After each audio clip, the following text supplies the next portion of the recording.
This is the adult industry. This is Mia Khalifa. This is Ron Jeremy. And this is an anaconda. When you put these things together, you get...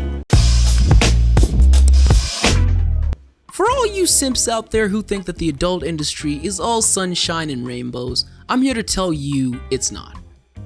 Well, since you're up to speed with what we're talking about today, I want to ask you a couple of questions. How is the adult industry racking in $100 billion while most of its content is free? What did you say? Why are some of your favorite adult stars broke? I'm broke, nigga, I'm broke! While Jenna Jameson has a total net worth of over $30 million. Last but not least, is the adult industry the biggest scam walking? Well, my fellow simps, I mean viewers, today we'll be infiltrating the adult industry. And all we have to do is just follow the money, baby. My name is Jeff Truman, and welcome to the Jeff Truman Show.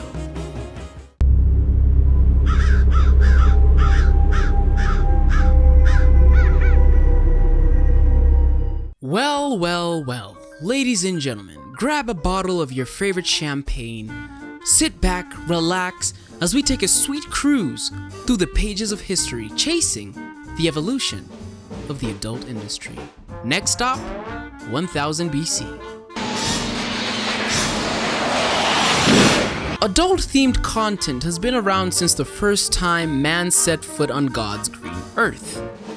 From erotic caveman paintings during the Ice Age, to the erotic statues and artwork discovered in Pompeii after the city was excavated. This showed man has never shied away from expressing his sexual emotions. Why do you think they teach us sex-ed in school?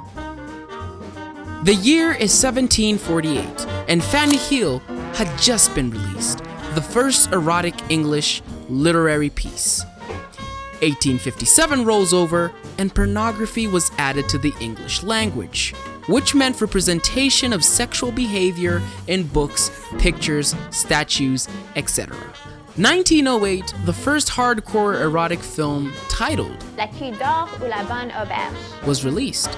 And in similar regards, 1951, the first adult-themed film hits theaters. 1953, your grandpa's favorite magazine, Playboy, hits the stands. Can you explain what internet is? No, she can't say anything in 10 seconds or less. But their curiosity for learning has skyrocketed. Peter is constantly quoting sports statistics, and he can tell you the best surfing spots around the globe. Not to mention the improvement in Peter's grades, and Dasha's too. Having the internet in our home has had a great impact on our lives. Enter the age of the internet.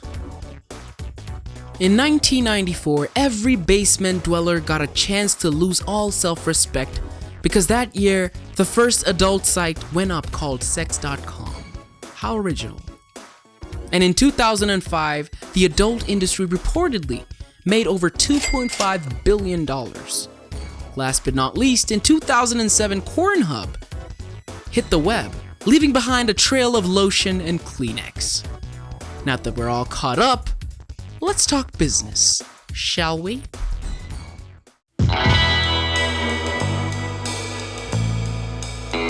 How does the adult industry make money? In the past, the adult industry made money from various endeavors, such as cable deals that would stream adult videos 24/7, magazines, adult movie theater nights, peep shows, tapes, and DVD sales that made them a fortune in the early 90s and 80s. They also knew that people would want to copy what they saw in the movies, and so they had adult toy stores where they sold toys and merchandise. Yet another endeavor that made them a lot of money. Now after 94, everything changed when the DVD market fell, and the industry started to lose money. People were like, why should I go buy a DVD or a video at the video store when they could stream all this stuff for free at the comfort of their home? So some innovation took place, and they decided to full send on this internet thing, and so came internet pornography. I know you're all confused. How does the industry make money while all 90% of its sites like Pornhub and Xvideos are all free. Here's the truth. Technically, it's not free. All these companies are owned by one parent company called MindGeek. So it's a monopoly, except for these mom and pop operations that make decent money but nowhere near what MindGeek makes. Okay, here's what I found out. Once you enter the gutters of Pornhub, or any other site, you'll find the occasional ad for "You want penis enlargement pills?" and cougars looking for hookups. That's not where the money comes from. Sure, it's a small portion of what they make, but the actual money comes from two words: affiliate marketing. Now stay with me, Georgie. When you visit most of these adult sites, you'll notice that some of the videos are not in full length. This is because the adult industry is not banking on the usual user. No. They're banking on the hardcore chicken stroker who can't get off from a 7-minute video. So that's where premium comes in. So in order to satisfy your sick and twisted desires, they'll suggest the full video is on the premium version of the site. And the only way you can access the video, you have to sign up for a monthly subscription. And to make the deal sweeter, they offer you a 10 to 30% discount since it's your first time.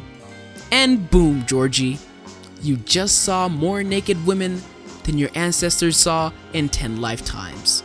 So the subscription site goes ahead and pays the free site a commission, which is just to cover running costs.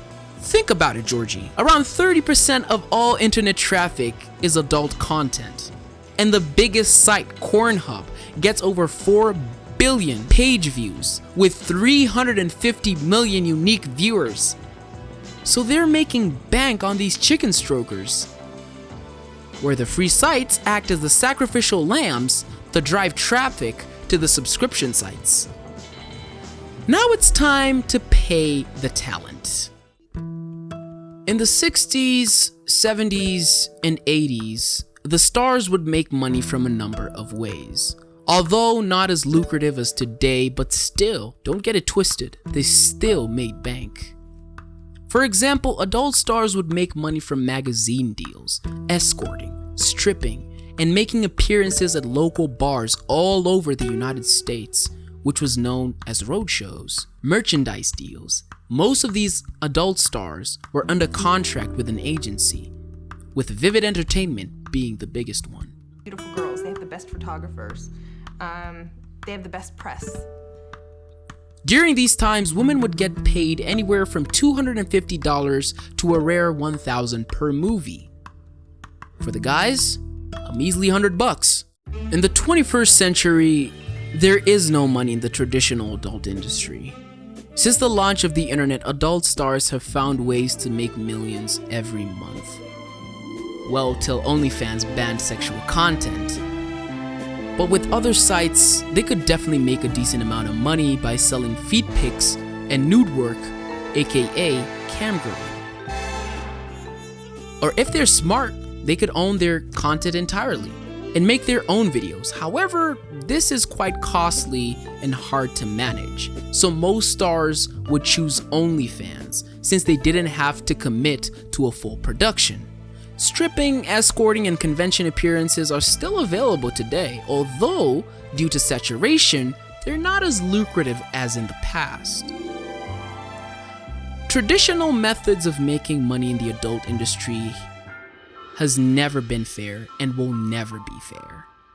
By this time, you should have realized that this is a shady industry. Nowadays, getting a paycheck of $250K a year is dependent upon who your agent is, how popular you are, what extreme content you're open to shoot, who you know in the industry, are you willing to do favors in the back, do you have any experience, and race. Yes, I said it, race. I know black don't crack. That's why interracial scenes are very lucrative for white performers. You don't believe me, Georgie? Here. There is less work and less pay when you are a black female performer. Okay, for it's racist. So, pretty much is that like, Have you ever seen a black woman performer of the year for AVN? Never. You've never seen it. You probably won't for a little while. Most of these stars will confess that this business is disgusting and they can't make millions of dollars from it. For dudes, it's way different and more difficult. If you're not willing to get into the homosexual genre, well, you'll make close to nothing. Let's talk briefly about the expenses these stars go through. The major one being taxes, living cost. Being that most adult stars live in California and in Los Angeles, the cost of living is very high. So a lot of that money will go into basic needs, drugs and substance abuse. As much as we've made jokes, I want you to realize that these are real people who can never live normal lives after their first scene. No more job opportunities, no more privacy, and society will shame them for the rest of their lives. So to kill that pain, they resort to nose candy. All in all that 100, 250K a month, if you're lucky, will be reduced quite a bit to where some lose everything. Not to mention the hard life after the industry. To do what they do is not easy and very stressful, so don't think it's easy. In the 80s and 90s, AIDS led to many deaths. And remember, they don't have medical coverage. It's on them. Above all, the industry does not care about anybody. Well, just like the porta potty video, I'd like to say that every action has a similar but opposite reaction. If you enjoyed this video, please don't forget to like, share, and subscribe. Also check out this video on Scientology and how they maimed their critics. With that, Georgian friends, till next time, and always remember to keep trekking fit.